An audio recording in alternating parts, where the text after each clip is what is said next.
Hello hello hello, क्या हाल चाल है। Good afternoon everyone. जल्दी से बता दो यार, मेरी आवाज आ रही है या नहीं आ रही है। ऑडियो वीडियो अगर ओके है तो फटाफट थम्स अप दो। आज हम लोग धैर्य बैच में दूसरी बार मिल रहे हैं और इस दूसरी बार में हम लोग सोल्यूशन चैप्टर का दूसरा लेक्चर करने वाले हैं। तो फटाफट यार जल्दी जल्दी बता दो कौन कौन आ चुका है। क्लास हम थोड़ी सी पहले शुरू कर लेते ताकि हम थोड़ी सी आपस में बातें कर सकें। तो तुम लोग भी थोड़ा पहले आ जाएगा तो अच्छा लगेगा। तो आज हम लोग सोल्यूशन में क्या क्या पढ़ने वाले हैं, थोड़ा बहुत हम लोग सॉलिबिलिटी समझेंगे। कॉन्सेंट्रेशन टर्म समझा था ना, आज हम सॉलिबिलिटी को समझेंगे कि भाई सॉलिबिलिटी क्या होती है, घोला क्या जा सकता है।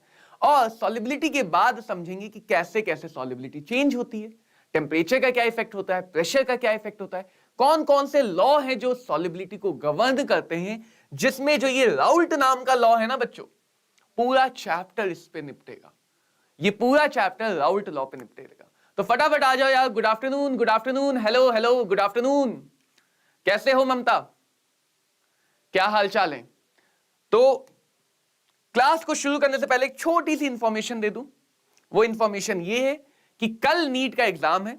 चिंता की अभी तुम्हें डरने की जरूरत नहीं, तुम्हारा अगले साल है। लेकिन कल नीट का एग्जाम है, कुछ बच्चे दे रहे हैं।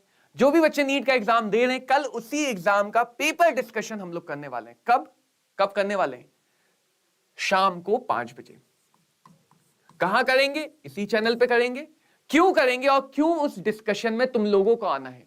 उस डिस्कशन में तुम लोगों को इसलिए आना है ताकि तुम एनालाइज कर सको कि हाँ पेपर आता कैसे। क्या हम ऐसा तो नहीं पढ़ रहे हैं 11th में जो नीट से बहुत हटके है? क्या हम जबरदस्ती में हाई लेवल पे चले गए जबकि नीट वो चीज नहीं पूछता है? क्या हम एक ही टॉपिक पे इतना ज्यादा फोकस तो नहीं हो गए कि हम बहुत सारी चीजों को छोड़ चुके हैं? तो इन सारे डिस्कशंस पे, इन सारे कंफ्यूजन को खत्म करने के लिए पेपर डिस्कशन देखना 12th और 11 के बच्चों के लिए बहुत जरूरी है। तो हर बच्चे को इस डिस्कशन के लिए 3 घंटे 4 घंटे निकालने हैं। चाहे कितना भी लगे कि यार ये कुछ चैप्टर तो हमने पढ़ा नहीं, हमारा क्या फायदा होगा। फायदा तब होगा जब तुम चैप्टर पढ़ोगे, तुम्हें आइडिया लग जाएगा कि हाँ इस चैप्टर में ये सारी फालतू की बातें थी जो नहीं आती हैं, क्यों पढ़ रहे हैं हम, या ये सारी बातें जो आती हमने नहीं पढ़ी। Right. Good afternoon Aditya, Shivani, क्या हाल चाल है यार, कैसी पढ़ाई चल रही है। अब काम की बात पे आ जाते हैं। काम की बात क्या है सर जी? तो काम की बात यह है कि रिवाइज किया नहीं किया? रिवाइज करके आए हो? हमने कॉन्सेंट्रेशन टर्म को समझा था, कॉन्सेंट्रेशन कन्वर्जन को समझा था। रिवीजन बहुत जरूरी है, क्योंकि रिवीजन से क्या होगा, आज से 5 महीने 6 महीने बाद अगर तुम दिमाग में सोचो कि हाँ सोल्यूशन चैप्टर था, तुम्हें याद आना चाहिए कि हाँ सोल्यूशन में ये था, वो था, ये फॉर्मूला था, ये चीज थी, ये ऐसे होता था, ये वैसे होता था। तो रिवीजन रोज करना है, हमेशा नोट के पहले पेज से करना है। सोल्यूशन चैप्टर जब तक चल रहा है, हमेशा पहले पेज से एक जल्दी जल्दी रीडिंग करनी है क्लास को अटेंड करने से पहले। रिवीजन के बाद होमवर्क करके आए हो या नहीं आए हो यार, होमवर्क करना भी बहुत जरूरी है। होमवर्क करना क्यों जरूरी है? क्यों जरूरी होमवर्क करना? क्योंकि बिना होमवर्क के सीखोगे कैसे। आई होप कॉन्सेंट्रेशन के सारे क्वेश्चन हो गए हो। किसी होमवर्क क्वेश्चन में डाउट हो तो या तुम बता सकते हो, हम टेलीग्राम पर उसका सोल्यूशन भेज देंगे। तो हर अगले लेक्चर में तुम पुराने लेक्चर में किसी भी होमवर्क क्वेश्चन में डाउट हो तो बता सकते हो, हम उसका टेलीग्राम पे तुम्हें सोल्यूशन या उसके डाउट डिस्कशन कर देंगे। शिवानी तुम्हारा भी कल एग्जाम है, चिंता तो नहीं ना, कोई टेंशन नहीं होनी चाहिए। देखो एग्जाम बिल्कुल फ्री माइंड दो। एग्जाम एक ऐसी चीज है, exam is like a sport, कि तुमने साल भर एक स्पोर्ट की तैयारी की है, अब तुम उस स्पोर्ट को खेलने जा रहे हो, तो उसे खेलो, उसे टेंशन फ्री होके खेलो। ये टेंशन लेना ही नहीं क्या एग्जाम के बाद क्या होगा, अपने आप बढ़िया एग्जाम होगा। ठीक है, all the very very best. जिनका भी कल एग्जाम है, मचा के आना, आग लगा के आना। ठीक है बात। चलो अब शुरू करते हैं। तो कॉन्सेंट्रेशन में हमने डाइल्यूशन समझा था। अगर मैं तुम्हें जल्दी से क्विक रिव्यू दे दूं तो हमारे पास कॉन्सेंट्रेशन कौन कौन से थे? मेन मोलैलिटी था, राइट, मोलैलिटी था, मोल फ्रैक्शन है,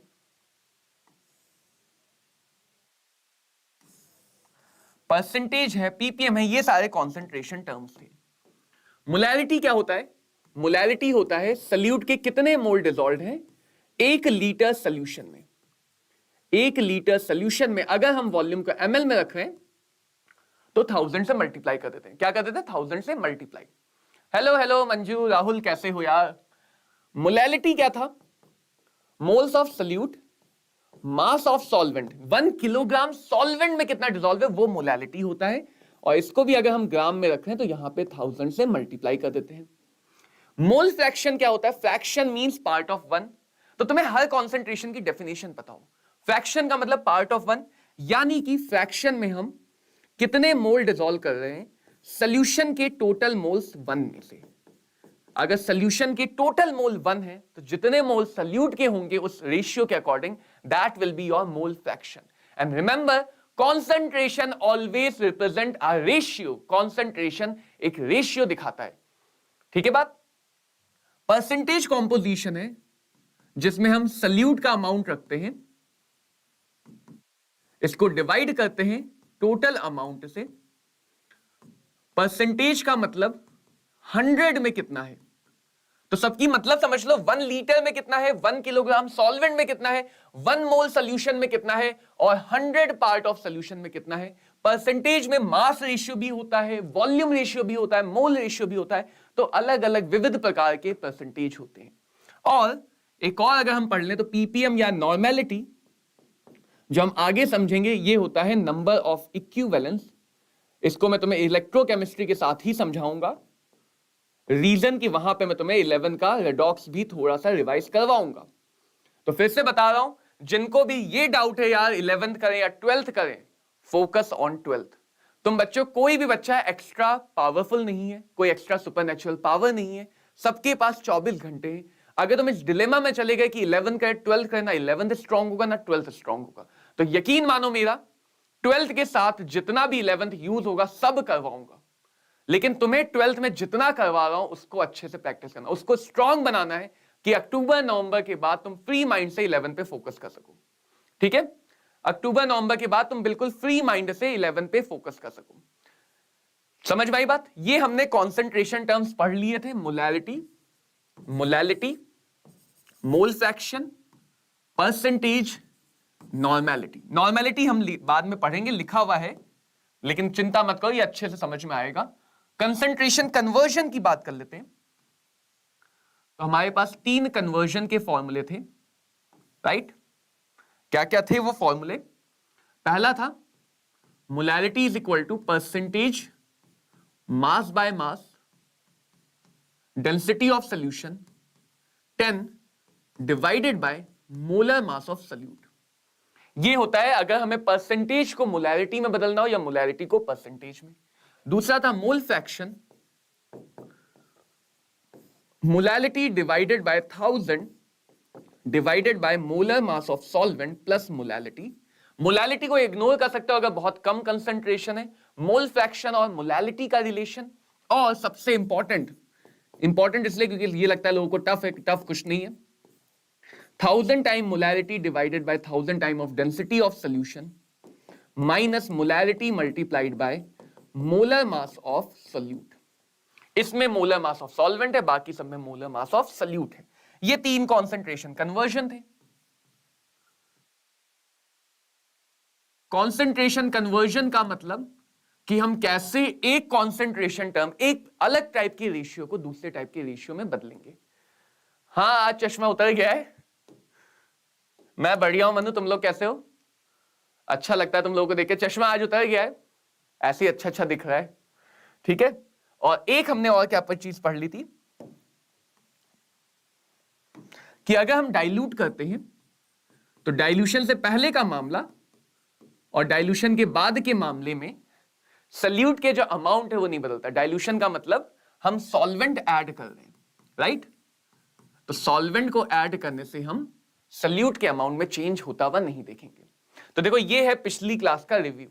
मैं कोशिश करूंगा धीरे धीरे, थोड़ा टॉपिक बढ़ेगा तो हो सकता है हर बार ना कर पाऊं, लेकिन कोशिश करूंगा कि स्टार्टिंग के 2-4 मिनट लेके पिछली क्लास का एक रिवीजन दे दूं, क्योंकि सारे बच्चे बात मानते नहीं है, वो रिवाइज करके आते नहीं, बट कर क्या आओगे तो बेटर रहता है, चीजें समझ में आती हैं, रिलेट कर पाते हो। क्लियर है सबको? ये था लास्ट क्लास में हमने कॉन्सेंट्रेशन टर्म समझे थे,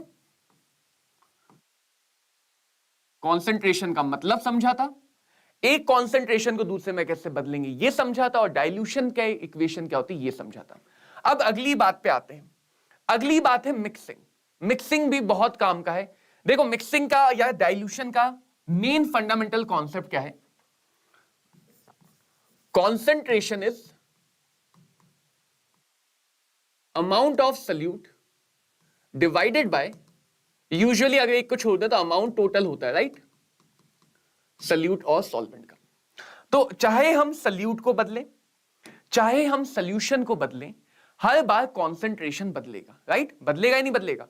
न्यूमरेटर बदला तो भी रेशियो बदल जाएगा, एक रेशियो में न्यूमरेटर को बदला तो भी बदल जाएगा, डिनोमिनेटर को बदला तो भी बदल जाएगा, और रेशियो को एडिट नहीं कर सकते, यानी कि कॉन्सेंट्रेशन डायरेक्टली ऐड नहीं होता है। अब इस बात का मतलब क्या हुआ सर? तो इस बात का मतलब यह होता है कि सपोज तुम्हारे पास दो सॉल्यूशन है और तुमने इन दोनों सॉल्यूशन के जो भी मामला था उस मामले को एक नए सॉल्यूशन में ट्रांसफर कर दिया। Let's call this solution number 1, this as solution number 2 and this as solution final. तो इस प्रोसेस को बोलते हैं मिक्सिंग, ठीक है।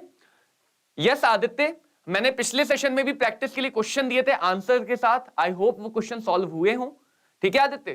पिछले सेशन में भी क्वेश्चन दिए थे होमवर्क, आज के सेशन में भी दूंगा।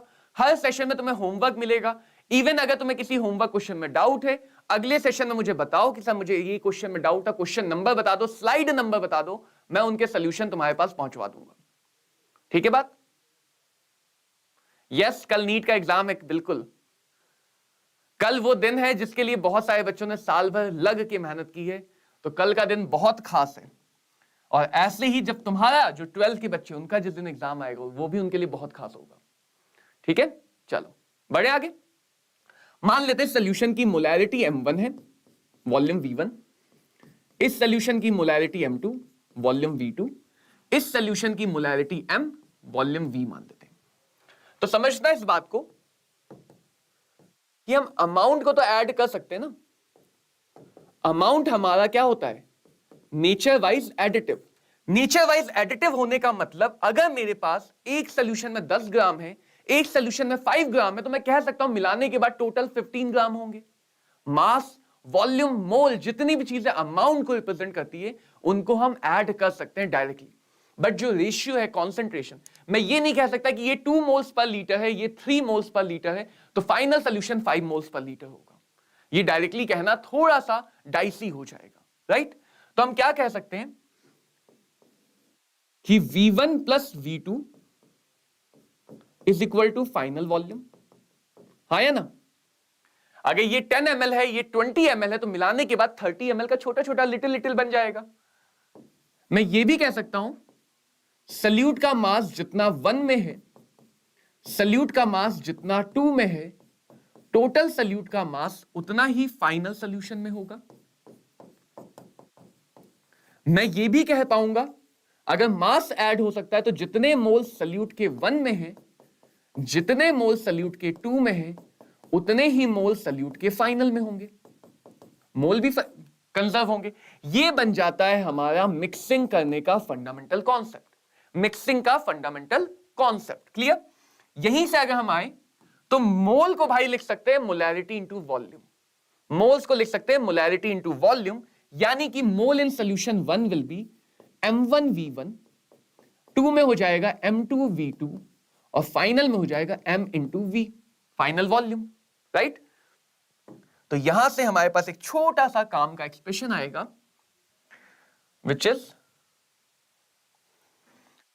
Final is equal to m1v1 plus m2v2 divided by v1 plus v2, जिसको बोलते हैं मिक्सिंग इक्वेशन।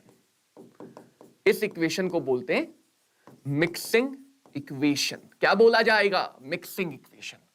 समझ में आई बात? मिक्सिंग इक्वेशन बोला जाएगा। बहुत सारे शॉर्टकमिंग है, बहुत सारे लिमिटेशन है। अभी एक पहले क्वेश्चन करो फिर मुझे बताना कि यहां क्या गड़बड़ हो रही है। मान लो मेरे पास एक m/10 200 ml NaOH का सॉल्यूशन है, इसको मैंने मिला दिया m/20 300 ml NaOH के सॉल्यूशन से। तो मुझे फाइनल मोलैरिटी बता दो, फाइनल मोलैरिटी क्या होगी सॉल्यूशन की, फाइनल मोलैरिटी क्या होगी?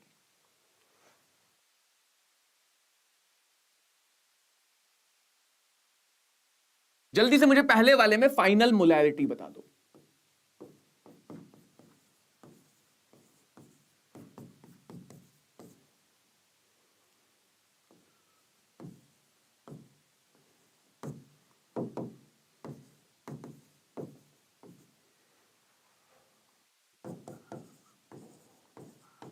फिर सेकंड वाले में भी फाइनल मोलैरिटी बता देना। फटाफट सॉल्व कर। देखो पेपर पेन चलाना बहुत जरूरी है, जब तक पेन नहीं चलाओगे चीजें दिमाग में याद नहीं रहेंगी। फॉर्मूला देखे बिना पेन चलाने की आदत डालो। अभी अभी फॉर्मूला सीखा है, अब काम की बात पे आ रहे हैं। दो जल्दी से सॉल्व कर, फिर तीसरा समझ में आएगा इसलिए।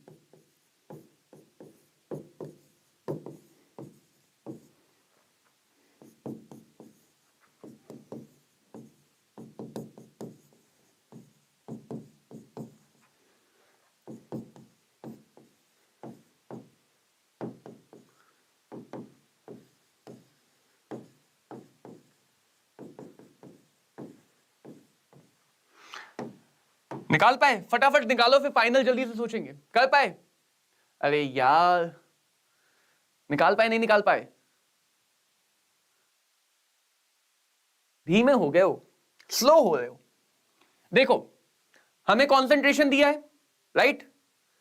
सोल्यूशन NaOH का है, राइट? फॉर्मूला डायरेक्ट पता है, M1V1 plus M2V2 divided by V1 plus V2। तो क्या करना है कि जो फाइनल मोलैरिटी होगी NaOH की, ध्यान देना, M1 कितना है 1/10, V1 कितना है 200, M2 कितना है 1/20 सर, V2 कितना है 300। टोटल वॉल्यूम जब मिलाएंगे तो कितनी हो जाएगी 200 प्लस 300। नोटिस करो कि मैंने यहां पे वॉल्यूम को मिलीलीटर में रहने दिया, कन्वर्ट नहीं किया। Very good Aditya. हमने कन्वर्ट क्यों नहीं किया? क्योंकि यहां पे सब कुछ ml में है, सब कन्वर्जन फैक्टर कैंसिल होंगे। ये कटा, ये कटा, ये 15 आ गया। 35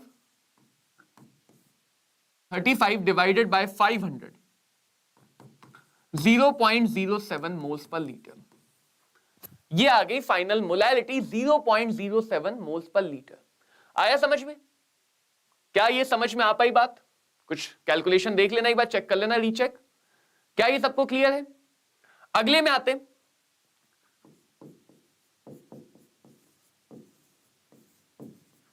मोलैरिटी चाहिए H2SO4 की। किसकी चाहिए? H2SO4 की। ठीक है भाई। M1V1, M कितना है 1/100, V कितना है 50 ml, M2V2, M2 कितना है 1/200, V कितना है 50 ml। टोटल वॉल्यूम कितनी? 50 प्लस 50 100, 50 प्लस 50 100। ठीक है, देखो आगे। तो ये आ गया 50/100 1/2, 50/200 1/4, और ये आ गया 5, ये आ गया 100। ये आएगा ना? हाँ।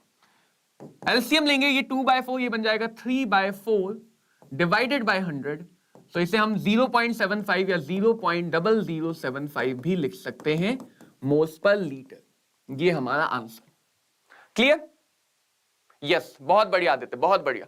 7.5 इंटू 10 टू द पावर -3। पहले वाले का आंसर 1.35। देख लेना कहां कुछ गड़बड़ की। अच्छा, पहले वाले में तो ओके ओके ओके ओके। अब समझो, अब जरा कहानी को समझो। अब मेन कहानी को समझो कि यहां पे भाई एक HCl है और दूसरा है H2SO4। दूसरा है H2SO4। ये एक बहुत छोटी सी गलती है जो बहुत ज्यादा होती है। क्या गलती होती है? अगर मैं कहूं मेरे पास यहां पे 5 मोल NaCl के हैं और मैं कहूं यहां पे मेरे पास 3 मोल ग्लूकोज है, अगर मैं दोनों को मिलाऊं तो क्या यह कहना सही होगा कि मेरे पास टोटल 8 मोल NaCl है? बेसिक सी बात है ना, यह कहना बिल्कुल गलत हो जाएगा कि मेरे पास 8 मोल NaCl है, क्योंकि यहां पे NaCl और ग्लूकोज अलग अलग चीजें हैं। मैं अभी भी कह पाऊंगा कि अगर इसमें NaCl नहीं है तो 5 मोल NaCl प्लस 0 मोल NaCl, इसमें 0 मोल NaCl है। टोटल मेरे पास NaCl के 5 मोल्स ही होंगे, बढ़ नहीं जाएंगे। टोटल मेरे पास ग्लूकोज के 3 मोल्स ही होंगे। तो अगर हमारे पास मोल के addition is the fundamental concept, इसीलिए फंडामेंटल कॉन्सेप्ट समझना जरूरी है। मोल हम उन्हीं चीजों के ऐड करते हैं जो सेम हो, एक ही कंपाउंड का। हाँ, कॉन्सेंट्रेशन बदल जाएगा क्योंकि वॉल्यूम बदल गई। तो ये बहुत ध्यान रखना कि जब तुम ये वाला फॉर्मूला लगाते हो, छोटी सी लिमिटेशन है इस फॉर्मूले की, मोलैरिटी जो निकाल रहे हो M1 और M2, ये तीनों चीजें बच्चों एक ही कंपाउंड की होनी चाहिए, ये अलग अलग चीजों की नहीं होनी चाहिए, तभी काम बनेगा। पोलर नॉन पोलर तो बात की बात है। सिंपल सा कॉन्सेप्ट मैं ये समझाना चाह देते कि अगर यहां पे NaCl है, यहां पे ग्लूकोज है, तो हम ये तो नहीं कह सकते ना कि 5 + 3 टोटल 8 मोल NaCl होगा। वो आयोनाइज करे ना करे वो तो बात की बात है। यस, वो करेक्ट बात है कि ग्लूकोज नॉन पोलर है, NaCl पोलर है। NaCl आयोनाइज कर जाएगा, ग्लूकोज नहीं करेगा। तो जब आप थर्ड वाले क्वेश्चन पे ध्यान दो, किसको मिला रहे हैं? HCl को। किसके साथ मिला रहे हैं? H2SO4 के साथ। दो अलग अलग चीजें। सीधे M1V1 लगाया तो उससे जो भी आंसर आएगा वो किसी काम का नहीं है, बर्बाद आंसर आएगा। जो भी आंसर आएगा किसी काम का नहीं। इसमें देखो क्या कर सकते हो, तुम चाहो तो HCl के लिए फाइनल मोलैरिटी निकाल सकते हो। फॉर्मूला ध्यान से देखना, HCl के लिए मैं फॉर्मूला लगाऊं, ध्यान से देखना। M1 HCl का, M2 HCl का, सब HCl का। M1 कितना है? 1/10। वॉल्यूम कितनी है? 50। M2 पे आओ, दूसरे सॉल्यूशन में HCl कितना है? दूसरे सॉल्यूशन में HCl कितना है? तो 0 है। और वॉल्यूम चाहे लो ना लो, लेकिन जब मिलाओगे तो टोटल वॉल्यूम तो ऐड होगी ना। मिलाओगे तो टोटल वॉल्यूम ऐड होगी, 50 प्लस ये हो जाएगा 250। छोटी सी कैलकुलेशन, 5/250, 5/250 ये बन जाएगा 5/250 1/50। कंसंट्रेशन पे ध्यान दो, कंसंट्रेशन बदला क्योंकि नेट वॉल्यूम बदली तो मिक्सिंग करने पे कंसंट्रेशन तो बदलेगा, लेकिन HCl के लिए जब हमने लिया तो सेकंड वाले में 0। दूसरा काम क्या कर सकता हूं, अगर मैं बात करूं H2SO4 की फाइनल मोलैरिटी, ये दोनों फाइनल हैं लेकिन अलग अलग चीजों के, एक HCl के लिए, एक H2SO4। H2SO4 पहले सॉल्यूशन में कितना है? 0। पहले सॉल्यूशन में H2SO4 कितना है? 0। दूसरे सॉल्यूशन में H2SO4 कितना है? 1/20 × 200। लेकिन जब दोनों को मिलाया तो टोटल वॉल्यूम तो हो गई 250। 10/250 1/25, 1/25। दोनों के कंसंट्रेशन अपनी इनिशियल वैल्यू से बदले हैं, दोनों के कंसंट्रेशन अपनी इनिशियल वैल्यू से बदले हैं, लेकिन दोनों के लिए निकालते समय M1V1 M2V2 में M1 और M2 हमने अलग अलग तरह से सोचे। M1 और M2 हमने अलग अलग तरह से सोचे। एक और काम यहां पे हो सकता है, इसीलिए मिक्सिंग बहुत अच्छे से समझो, क्योंकि इक्विलिब्रियम में बहुत यूज होगी, आयोनिक इक्विलिब्रियम में, इलेक्ट्रोकेमिस्ट्री में बहुत यूज होगी, ये एक सोल्यूशन में बहुत यूज होगा। तो ये कॉन्सेप्ट थोड़ा अच्छे से समझ लो, ठीक है। तीसरी बात क्या आती है, एक और काम कर सकते हैं, एसिड एसिड मिला रहे हैं, ये आयोनिक का काम का है लेकिन समझा दे रहा हूं। एसिड एसिड मिला रहे हैं तो हम कभी कभी H+ पे फोकस कर सकते हैं। चलो अब बात करते हैं,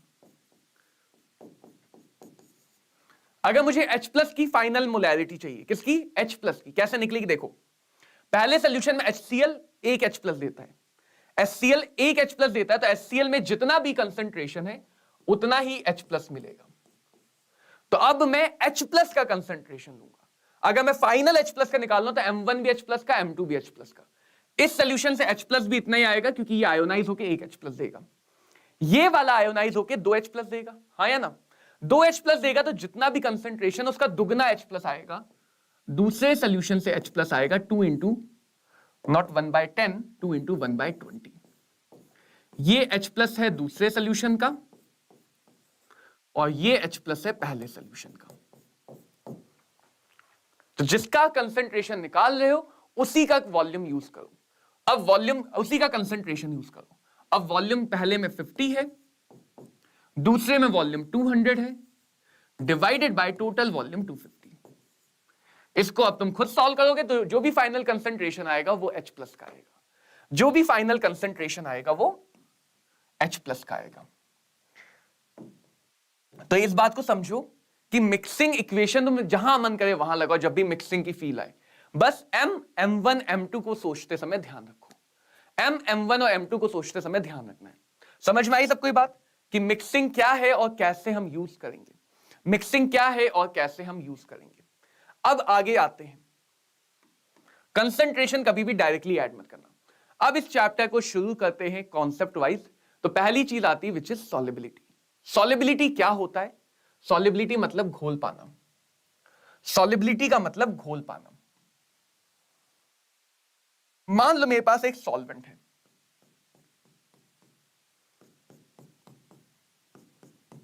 ठीक है, मेरे पास क्या है, एक सॉल्वेंट है। इस सॉल्वेंट में मान लो सॉल्वेंट वाटर है,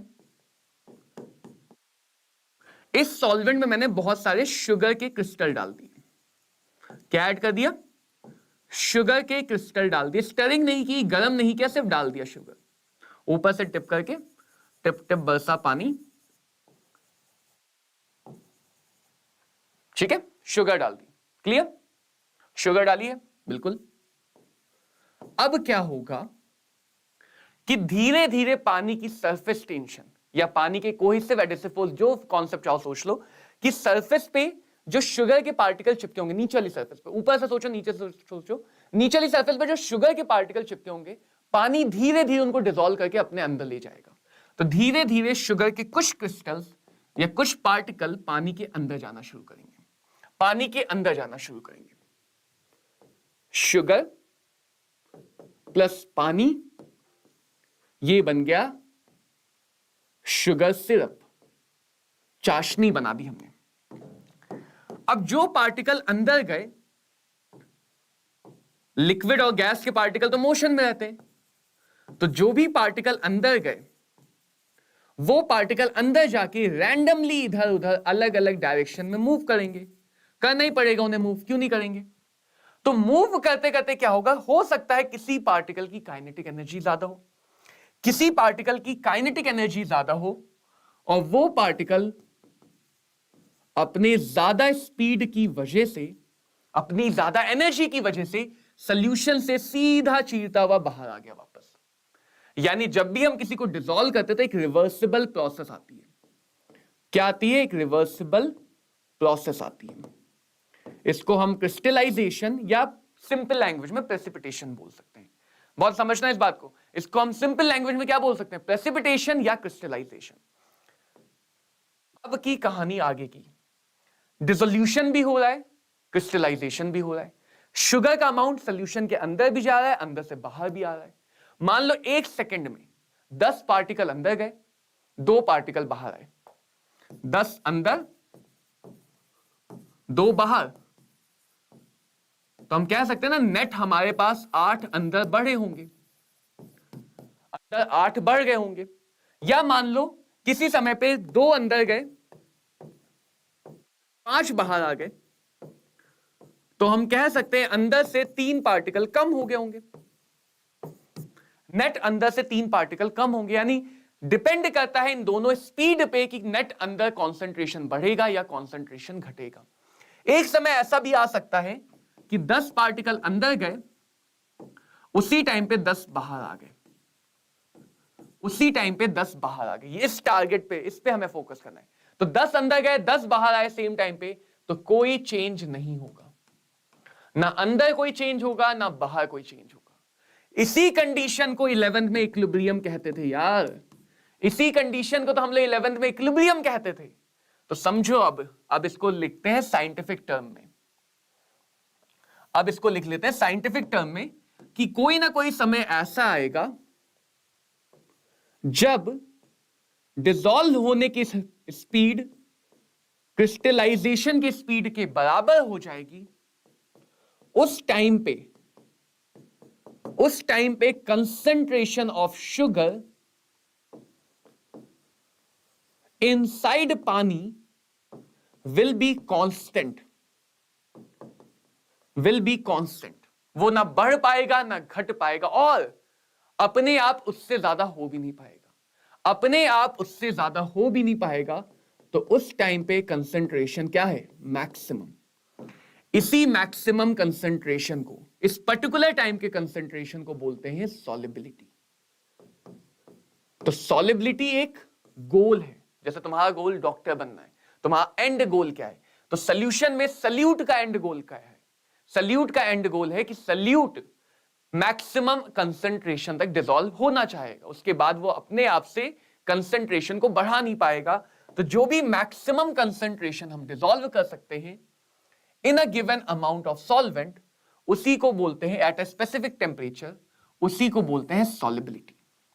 तो सॉलिबिलिटी, ये तुमने आयोनिक इक्विलिब्रियम में भी सुना होगा 11th में। सॉलिबिलिटी एक ऐसा टर्म नहीं है जो हम रैंडमली डिफाइन करते हैं, ये हर सॉल्यूशन के लिए फिक्स टर्म है at a given condition.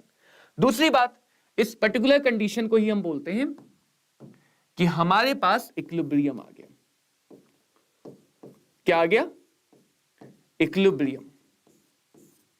Equilibrium आ गया तो ये जो कॉन्सेंट्रेशन है ये भी किस टाइम का है? इक्विलिब्रियम का। तो solubility is actually the concentration of anything present at equilibrium. यानी इस पूरे चैप्टर में, क्योंकि हम सॉलिबिलिटी की ही बात करने वाले हैं आगे हर जगह, तो इस पूरे चैप्टर में जो भी कॉन्सेप्ट है, जहां भी हम बातें करेंगे, वो सब इक्विलिब्रियम टाइम की बातें हैं। यानी उसको इक्विलिब्रियम गवर्न करेगा, ली चैटलियर प्रिंसिपल गवर्न करेगा। ली चैटलियर नहीं याद है, चिंता मत करना। 11 की जैसा इक्विलिब्रियम आया तो समझा दिया ना, ऐसे 11 का जो भी टॉपिक आएगा उसको डिटेल में बता दिया जाएगा। आगे क्या है? इसी सोल्यूशन को जहां पे मैक्सिमम है, इसी सिचुएशन को हम सोल्यूशन के लिए ये भी बोलते हैं कि सोल्यूशन हमारा सैचुरेटेड है। क्या है? सैचुरेटेड है। तो सैचुरेटेड सोल्यूशन और इक्विलिब्रियम पॉइंट सेम बातें हैं, या इक्विलिब्रियम पे ही सोल्यूशन को बोलते हैं सैचुरेटेड। इक्विलिब्रियम से पीछे है अनसैचुरेटेड, इक्विलिब्रियम से आगे है सुपर सैचुरेटेड। और ये कैसे आगे पीछे जाएगा? इक्विलिब्रियम के लॉ से, या ली चैटलियर प्रिंसिपल इसको गवर्न करेगा। ली चैटलियर प्रिंसिपल इसको गवर्न करेगा। So that is the meaning of solubility. सबको क्लियर? फटाफट एक थम्स अप दे दो यार, अगर क्लियर हो गया तो हम आगे बढ़ते हैं। सॉलिबिलिटी अगर क्लियर है तो फटाफट एक थम्स अप दे दो, फिर हम आगे बढ़ते हैं। अगर सॉलिबिलिटी क्लियर है सबको,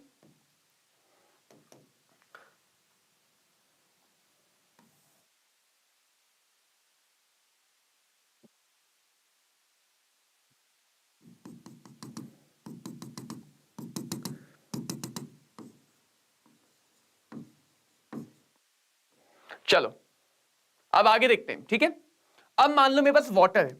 हमेशा ध्यान रखना बच्चों, गैस अलग है, गैस हमेशा अलग काम करती है। सॉलिड और लिक्विड अलग करेंगे, तो हम हमेशा गैस के लिए थोड़ा अलग तरह से सोचते हैं और सॉलिड और लिक्विड के लिए थोड़ा अलग तरह से सोचते हैं। तो पहला जो सेक्शन आता है that is the solubility of gaseous solute. यानी अभी हम जितनी बातें करेंगे सब गैस के लिए करेंगे। इसके बाद जो बातें करेंगे वो हम किसके लिए? सॉलिड और लिक्विड के लिए करेंगे। एक सॉल्यूट है, सॉल्वेंट है वाटर, सॉल्यूट मान लो कोई भी गैस है, सॉल्यूट मान लो कोई भी गैस है। चलो मैं तुम्हें CO2 का एग्जांपल दे देता हूं, कार्बोनेटेड ड्रिंक्स।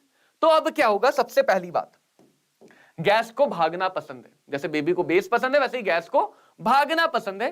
तो गैस को अगर खुले बर्तन में रख दिया तो तुम्हें लगेगा वो गैस डिसॉल्व हुई, वो उड़ जाएगी। कोल्ड ड्रिंक देखिए ना, ढक्कन खोल के रख दो, ग्लास में भर के रख दो, 1 घंटे बाद कोल्ड ड्रिंक गायब, चीनी का पानी बचेगा। तो गैस को अगर तुम डिसॉल्व करना चाहते हो, कंटेनर मस्ट बी क्लोज। वैसे भी इक्विलिब्रियम कभी भी ओपन सिस्टम में आता नहीं है, इक्विलिब्रियम आता है क्लोज सिस्टम में। कंटेनर हमारा क्लोज होना चाहिए। ठीक है, अब हमारे पास क्या है? गैस किस में डिसॉल्व हो रही है? पानी में। तो कुछ पार्टिकल अंदर जाएंगे, जाना ही पड़ेगा। इसको हम बोलते हैं डिसोल्यूशन। या गैस क्योंकि लिक्विड फेज में चली गई तो इसको डिसोल्यूशन की जगह कंडेंसेशन भी बोल सकते हो। ये प्रोसेस है डिसोल्यूशन, और you can also call it condensation. ठीक है,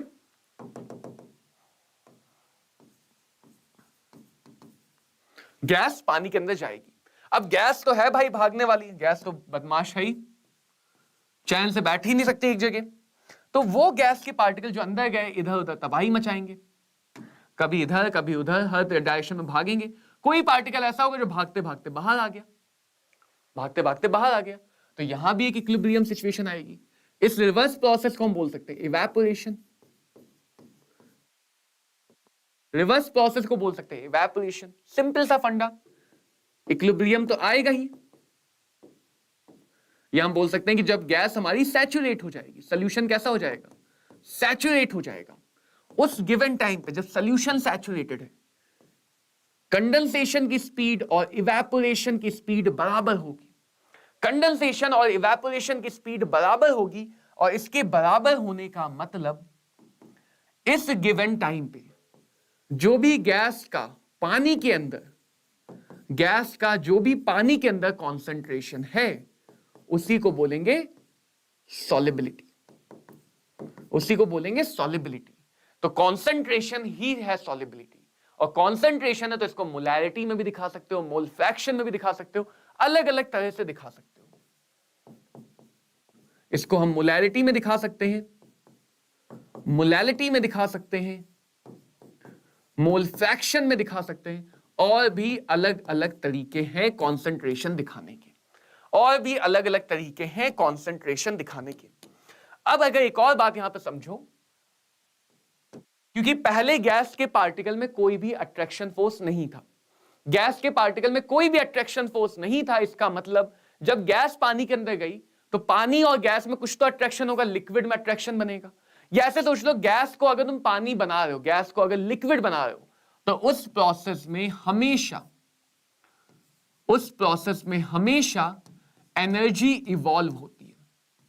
so dissolution of gas is always exothermic, dissolution of gas in a liquid is always exothermic, क्योंकि पहले कोई अट्रैक्शन फोर्स नहीं था, डिसॉल्व होने के बाद अट्रैक्शन आया और अट्रैक्शन एनर्जी घटाता है, अट्रैक्शन एनर्जी को इवॉल्व कराता है, इवॉल्व कराता है क्योंकि अट्रैक्शन स्टेबिलिटी लाता है। तो अट्रैक्शन जहां भी बढ़ेगा हमेशा एनर्जी इवॉल्व होगी। बताओ, हां समझ में आया सबको? अट्रैक्शन जहां भी बढ़ेगा वहां पे एनर्जी इवॉल्व होगी, तो एनर्जी इवॉल्व होती है। कुछ एग्जाम्पल देख लेते हैं for gas dissolution, like you have carbonated drinks. क्या होते हैं हमारे पास? कार्बोनेटेड ड्रिंक्स, जैसे कि सोडा वाटर, इसको सोडा वाटर भी बोलते हैं।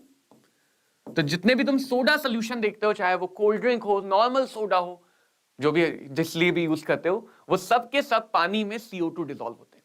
वो सब के सब क्या होते हैं? CO2 गैस इन पानी।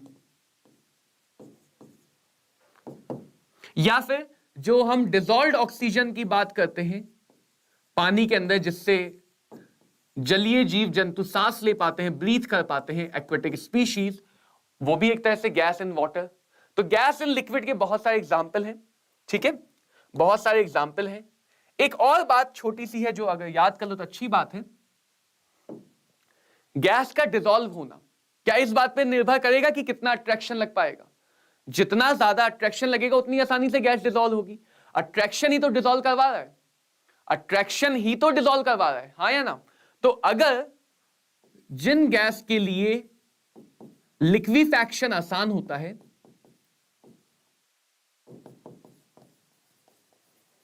या ये कह लो जिनके लिए, जो तुमने रियल गैस इक्वेशन में पढ़ा था, वैन डर वाल कांस्टेंट ए की वैल्यू ज्यादा होती है,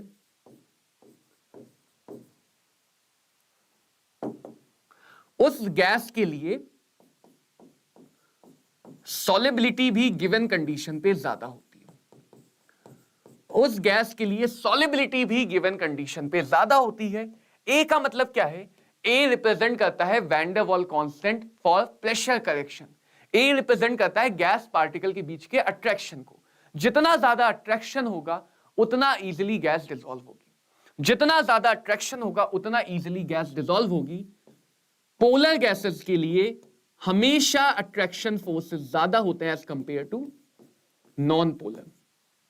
पोलर गैसेस के लिए हमेशा अट्रैक्शन फोर्स ज्यादा होंगे as compare to non polar. अगर मैं पूछूं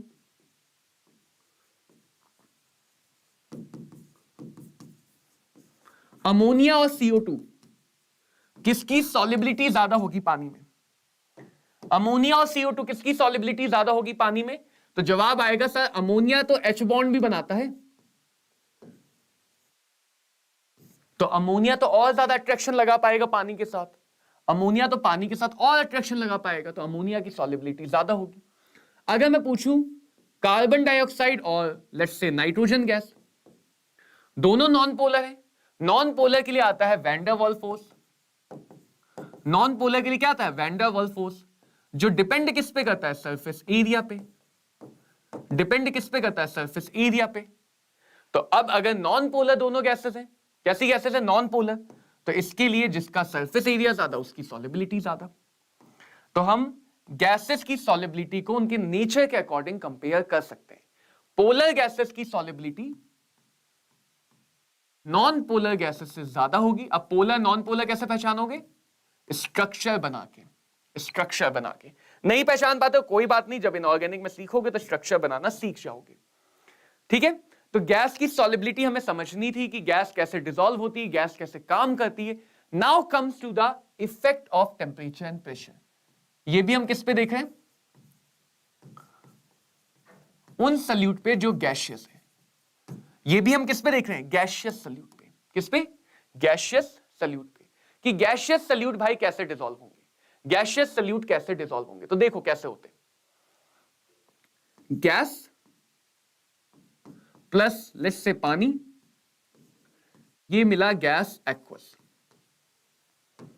ठीक है, एक छोटा सा डायग्राम फटाफट बना लेते हैं। ये पानी,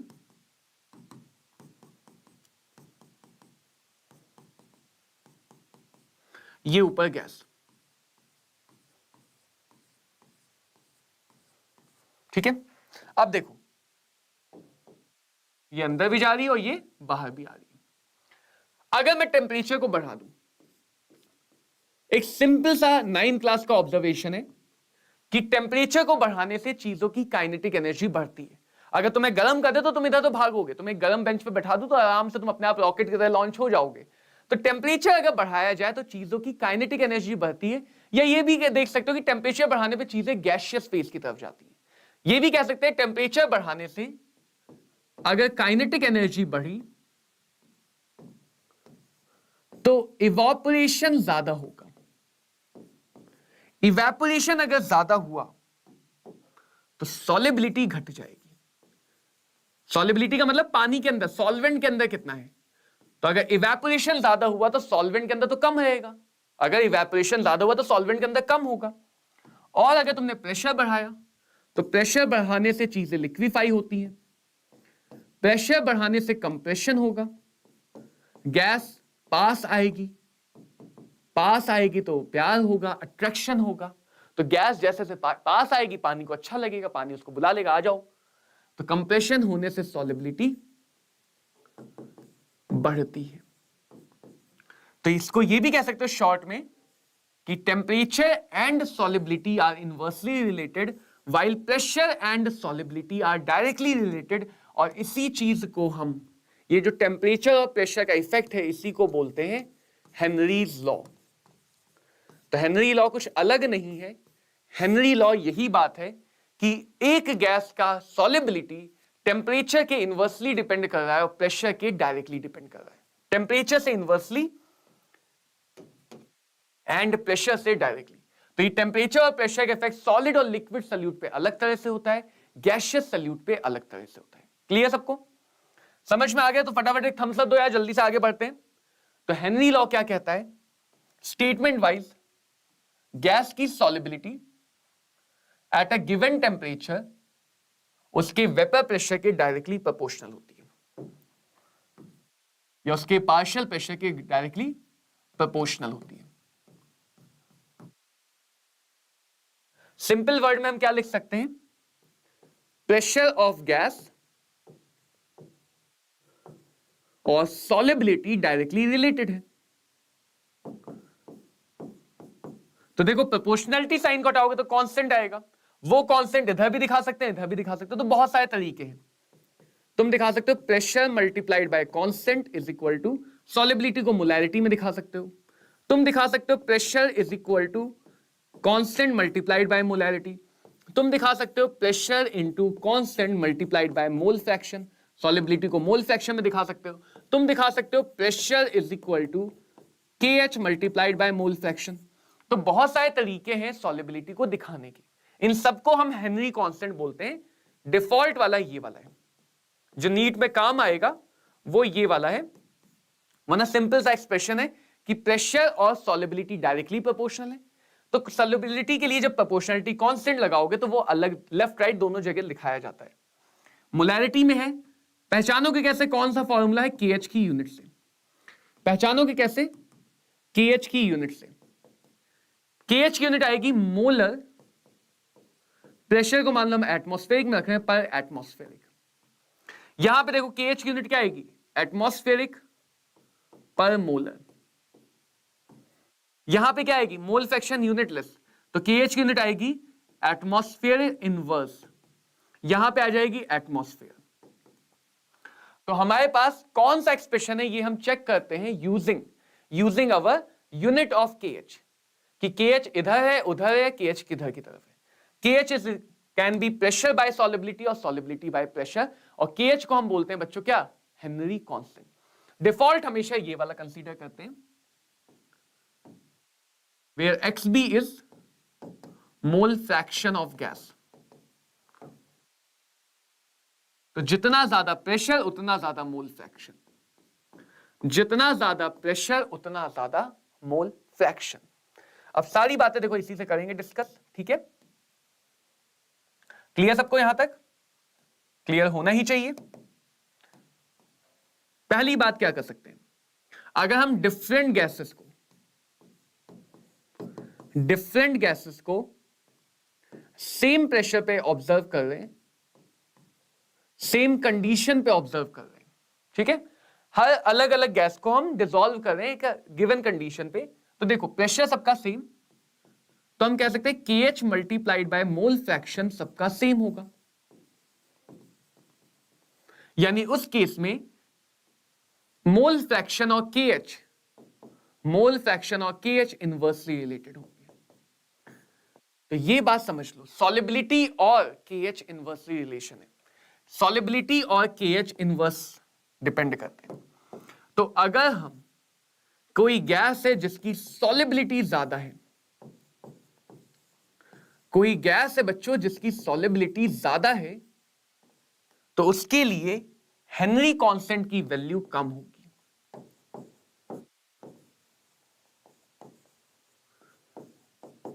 उसके लिए हेनरी कांस्टेंट की वैल्यू कम होगी, क्योंकि सॉलिबिलिटी और हेनरी कांस्टेंट इनवर्सली रिलेटेड है। Solubility and Henry constant are inversely related. And अगर मैं टेम्परेचर को बढ़ाता हूं, टेम्परेचर को बढ़ाने से सॉलिबिलिटी घटेगी, टेम्परेचर को बढ़ाने से सॉलिबिलिटी घटेगी, और सॉलिबिलिटी घटेगी तो हेनरी कांस्टेंट की वैल्यू बढ़ेगी। हेनरी कांस्टेंट की वैल्यू बढ़ेगी। Henry constant is a proportionality constant, but it is not a universal constant. Her gas के लिए सेम नहीं होता है, या हर गैस के लिए कांस्टेंट नहीं रहता है। टेम्परेचर के साथ भी बदलता है, और अलग अलग गैसेस के लिए भी अलग अलग होता है। अगर मैं पीछे जाऊं और पीछे जाऊं, हाँ ज्यादा पीछे भी नहीं जाना है, जिसका सॉलिबिलिटी ज्यादा उसका KH कम, जिसकी सॉलिबिलिटी ज्यादा उसका KH कम। तो अगर पूछा जाए अमोनिया और CO2, अमोनिया और CO2 में से किसका हेनरी कांस्टेंट ज्यादा है, so that will be CO2। Ammonia और CO2 में से किसका हेनरी कांस्टेंट ज्यादा है, so that will be CO2, because ammonia की सॉलिबिलिटी ज्यादा है, बिकॉज अमोनिया की सॉलिबिलिटी ज्यादा है। So Henry constant is a very important deduction of these two terms. The temperature and pressure का क्या इफेक्ट होता है सॉलिबिलिटी पे, टेम्परेचर एंड प्रेशर का क्या इफेक्ट होता है सॉलिबिलिटी पे। हमेशा डिफॉल्ट हम यही मान के चलते हैं, तो मैं क्वेश्चन हमेशा इसी से करने, that pressure of a gas is equal to KH into mole fraction of gas. बस एक बार यहां पे चेक कर लेना कि जो हेनरी कांस्टेंट तुम्हें दिया है वो एटमॉस्फेरिक यूनिट में दिया हो, जो हेनरी कांस्टेंट दिया है वो एटमॉस्फेरिक यूनिट में दिया हो, ठीक है बात? एक छोटा सा क्वेश्चन,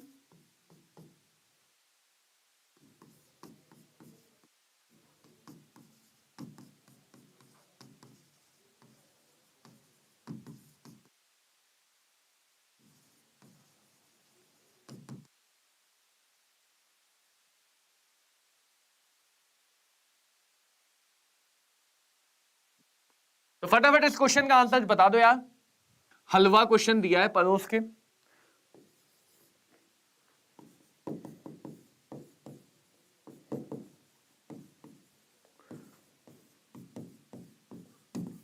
फटाफट पहले क्वेश्चन का आंसर बता दो। क्वेश्चन मैं नहीं पढ़ूंगा, तुम खुद पढ़ोगे।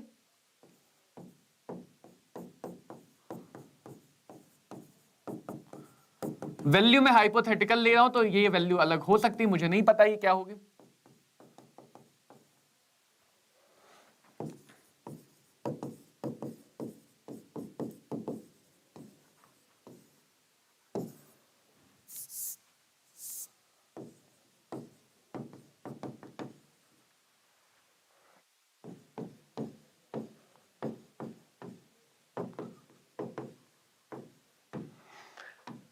चलो देखो, बता पाए क्या आंसर?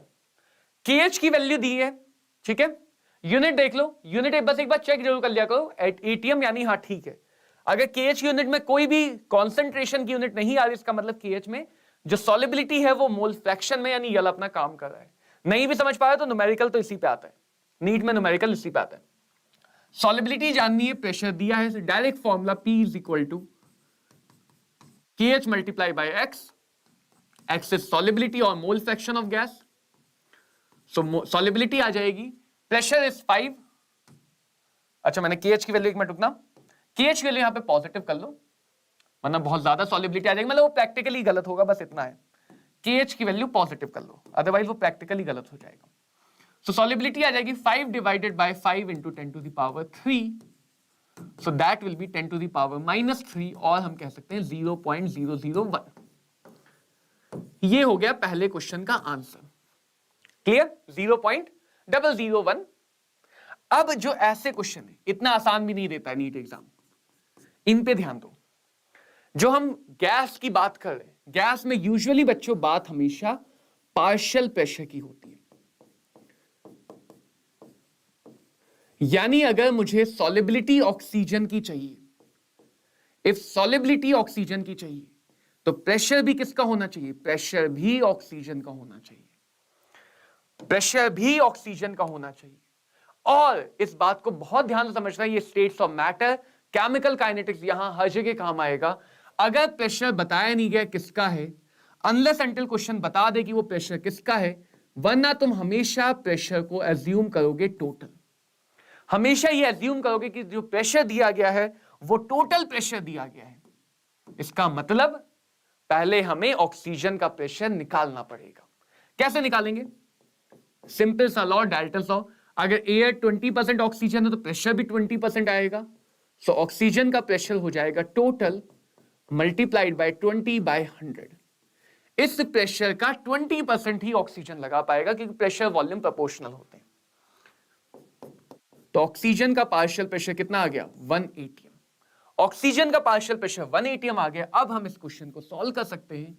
1 इज इक्वल टू 7.5 को चलो 3/4 लिख लेता हूं, into 10 to the power 4 into mole fraction of O2। So mole fraction of O2 will be 4/3 into 10 to the power -4, जो आ जाएगा 1.33 इंटू 10 टू द पावर -4।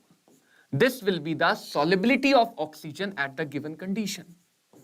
ये होगा ऑक्सीजन की सॉलिबिलिटी गिवन कंडीशन पे। समझ पाए? तो इस टाइप के हेनरी लॉ के न्यूमेरिकल तुम्हें आने चाहिए, ठीक है। सेकंड, इस टाइप से हेनरी लॉ के न्यूमेरिकल के बाद तुम्हें ये कॉन्सेप्ट पता होना चाहिए ताकि तुम कंपेयर कर सको किस गैस की सॉलिबिलिटी ज्यादा है, किस गैस का हेनरी कांस्टेंट ज्यादा है। Now comes the part of application of Henry law, कि हम कहां पे अपनी डेली लाइफ में, अपने आसपास की दुनिया में हेनरी लॉ को अप्लाई होते हुए देखते हैं। हेनरी लॉ मींस गैस के ऊपर टेम्परेचर प्रेशर का effect. Henry law is always used for gaseous solute. तो पहला इफेक्ट जो भी है वो ये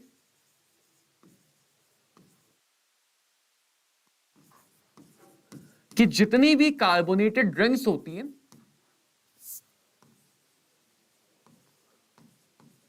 उनको बच्चों हमेशा बहुत ज्यादा प्रेशर पे सील किया जाता है, उनको हमेशा बहुत ज्यादा प्रेशर पे सील किया जाता है। तुम देखोगे जब भी कोको कोला आती है फालतू में ऊपर कैप लगा के देखते हैं, फिर उसके लिए एक ओपनर लाओ, उसको खोलो, इतनी मेहनत, सिंपल सा ढक्कन क्यों नहीं लगा दिया? हाई प्रेशर पे सील क्यों किया? ऐसे ही बेच क्यों नहीं दिया? दूसरा इफेक्ट क्या देखते हैं हम, कि जो भी एक्वेटिक लाइफ होती है, जितनी भी एक्वेटिक लाइफ है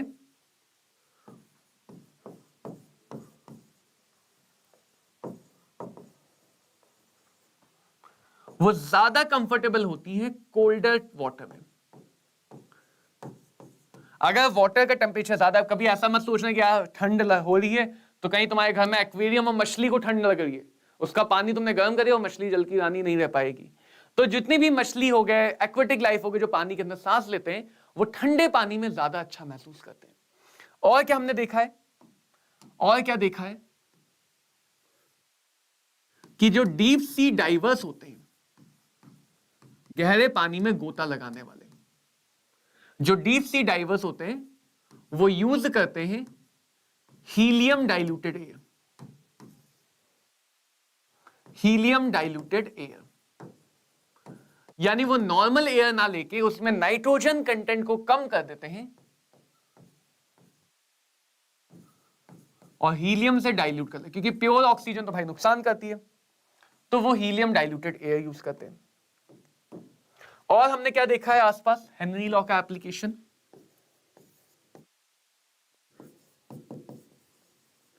ऐसी जगह जहां पे एल्टीट्यूड ज्यादा है, हाइट ज्यादा है,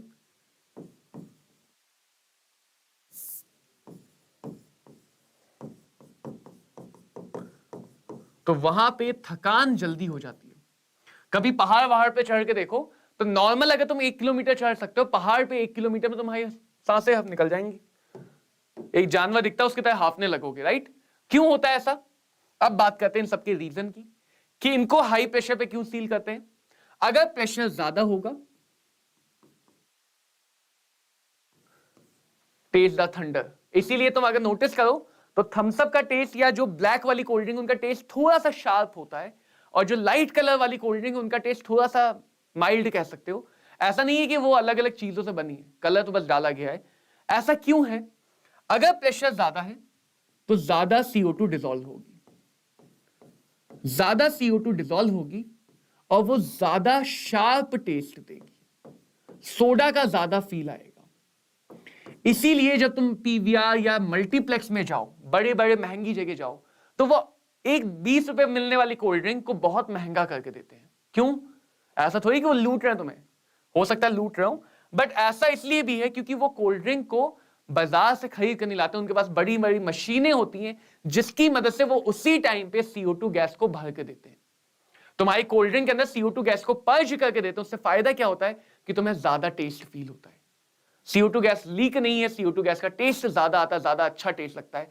इसलिए वहां की कोल्ड ड्रिंक और बाहर की कोल्ड ड्रिंक में टेस्ट भी अलग अलग होता है। तो ये रीजन है कि अगर हम कार्बोनेटेड ड्रिंक्स को जितना ज्यादा प्रेशर पर रखेंगे उतना ज्यादा उसमें टेस्ट आएगा। क्लियर? तो आज के बाद जब भी कोल्ड ड्रिंक पियो उसमें CO2 बढ़ा लो। एक्वेटिक स्पीशीज क्या है कि कम टेम्परेचर पे, अगर टेम्परेचर कम है बच्चों, तो कम टेम्परेचर पे ज्यादा ऑक्सीजन डिसॉल्व होगी। गैस की सॉल्युबिलिटी कम टेम्परेचर पे ज्यादा होगी, राइट? ज्यादा ऑक्सीजन डिसॉल्व होगी तो ज्यादा इजी से वो सांस ले पाएंगे, तो उनको ब्रीथ करने में आसानी रहती है। इसीलिए एक्वेटिक स्पीशीज कोल्डर एनवायरनमेंट में ज्यादा अच्छा फील करते हैं। एक्वेटिक स्पीशीज कोल्डर एनवायरनमेंट में ज्यादा अच्छा फील करते हैं। डीप सी डाइवर्स की बात करें तो मान लो तुम गोता लगा रहे हो गोवा के बीच में, गोवा वाले बीच पे तुम गोता लगा रहे हो, तो तुम गए रॉकेट की तरह पानी के अंदर और तुम पहुंच गए समुद्र तल पे खजाना ढूंढने। क्या ढूंढ रहे हो? खजाना ढूंढ रहे हो। यहां तुम्हारे ऊपर प्रेशर ज्यादा है। प्रेशर ज्यादा है तो तुम्हारे ब्लड में सारी गैसेस ज्यादा डिसॉल्व होंगी।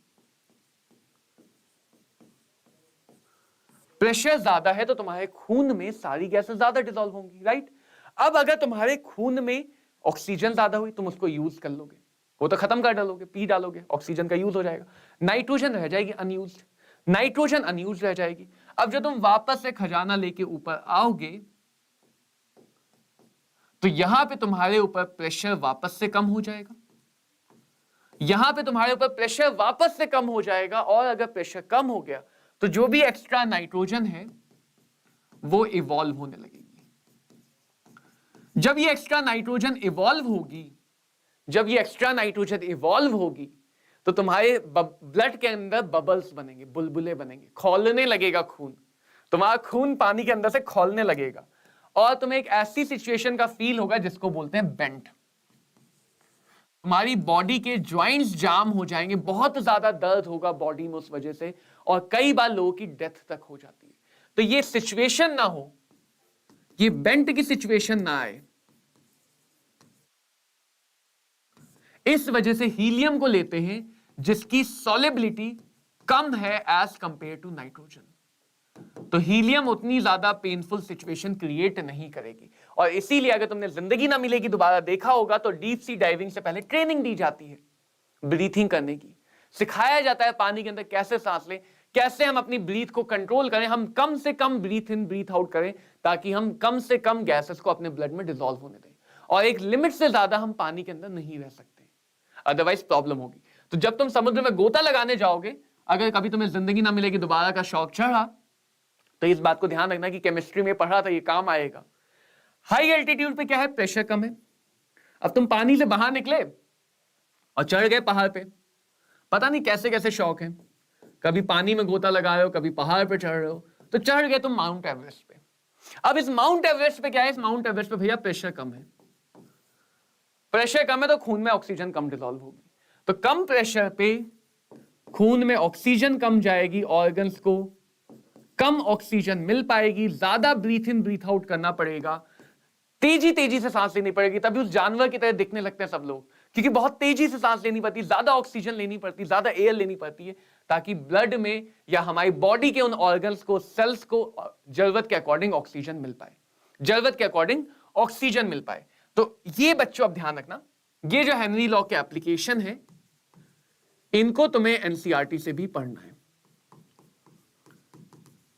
मैंने तुम्हें बोला था कि हमेशा तुम्हें एनसीईआरटी में हर चैप्टर में जहां जहां से जो जो चीजें पढ़नी होंगी, जिन पे क्वेश्चन बन चुके हैं, बन सकते हैं, वो बताया जाता रहेगा।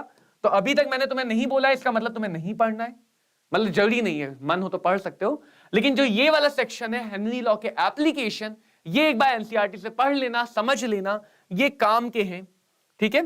अब राउल्ट लॉ की बात हम अगली क्लास में करेंगे। तो अगली क्लास में तुम्हें होमवर्क में न्यूमेरिकल दिए जाएंगे। आज का तुम्हारा होमवर्क क्या है, 2 क्लास में जो भी पढ़ा उनको रिवाइज करो और कंसंट्रेशन के क्वेश्चंस पे प्रैक्टिस करो। कहां से करोगे, एनसीईआरटी से क्वेश्चन कर सकते हो, कोई भी एक ढंग की बुक हो नीट लेवल की, उससे भी कर सकते हो, ठीक है। सेकंड काम क्या करना है, जो भी नोट्स है मैं फिर से बता रहा हूं, नोट्स और बाकी की डिटेल डिस्क्रिप्शन में एक टेलीग्राम चैनल का लिंक है, उस पे मिलेगा। अगर कोई भी और कंफ्यूजन, कोई भी और प्रॉब्लम है तो कमेंट सेक्शन खुला हुआ है, किसी भी क्वेश्चन में डाउट है, किसी भी टॉपिक में डाउट है जो हम पढ़ चुके हैं, कमेंट सेक्शन तुम्हारे सामने खुला है। तैयारी को लेकर डाउट है कि भाई कैसे सिलेबस खत्म होगा, कैसे हम काम करेंगे, उन सब के लिए कमेंट सेक्शन में कमेंट करो। जो भी हमारे पास रीजन होंगे, जो भी तुम्हारे डाउट होंगे, उनको रिजॉल्व किया जाएगा। जो भी डाउट होंगे बच्चों, उनको रिजॉल्व किया जाएगा, ठीक है। तो साथ बनाए रखने के लिए बहुत बहुत शुक्रिया, थैंक यू बच्चों। मिलते हैं अगले साल, अगले क्लास में, नॉट अगले साल में, अगली क्लास में। ऐसे ही जोश को बनाए रखना, ऐसे ही बस पढ़ते रहो, पॉजिटिविटी से पढ़ते रहो, अपना मोटिवेशन हाई रखो। हम हर क्लास में एक एक करके कॉन्सेप्ट को कवर करेंगे, क्वेश्चन करेंगे, और धीरे धीरे तुम्हें पता भी नहीं चलेगा कब तुम जीरो से हीरो बन गए। तो मिलते हैं बच्चों अगले क्लास में, तब तक के लिए bye bye, have a great day.